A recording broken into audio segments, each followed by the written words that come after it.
آقا علیہ السلام نے فرمایا جس شخص نے حج کیا اور حج مبرور کیسے ہوتا ہے، یعنی حج مقبول کیسے ہوتا ہے، اس کی فضیلت ہے باب میں فرمایا جس نے حج کیا اور حج کے درمیان نہ کوئی فوش کلامی کی، نہ کوئی گناہ کا کام کیا، نہ فسق و فجور کیا، نہ جھگڑا کیا، نہ لڑائی کی، نہ بے صبری کی، اور نہ ممنوعات میں دخل رکھا، یعنی حج کیا اور پورے ایام اللہ رب العزت کی عبادت میں، ذکر میں، تقوی میں اور اس کے مناسک کی ادائیگی میں پورے ادب کے ساتھ رہا۔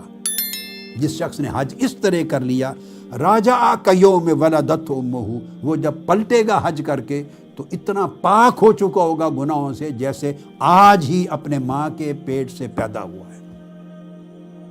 آج ہی ولادت ہوئی ہے۔ مگر پھر یاد رکھ لیں یہ جو سارے گناہوں سے پاک ہوگا، اشارہ اس کا حقوق اللہ کے لیے ہے، یعنی جو اللہ کے حقوق اس کے ذمہ واجب تھے یا وہ گناہ کیے تھے جو اللہ کی نافرمانی میں آتے ہیں جس میں حقوق العباد نہیں ہیں، تو ان سارے گناہوں سے پاک کر دیا جائے گا۔ رہ گئے حقوق العباد، ان کا پورا کرنا اس پر اسی طرح لازم رہے گا، خاص 100 مرتبہ حج کر لیں۔ یہ اصول بیان فرما دیے۔ گناہوں سے پاک ہونے سے مراد ان گناہوں سے پاک ہونا جو حقوق اللہ کے باب میں آتے ہیں۔ اور پھر فرمایا اور اگر حج مبرور ہو جائے تو اس کی کوئی اور جزا ہی نہیں ہے سوائے جنت کی۔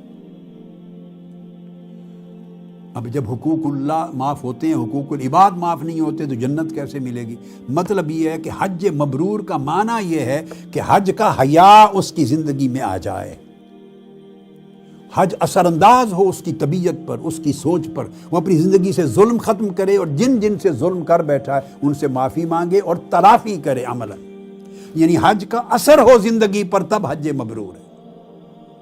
حج اس کو تقوی عطا کرے،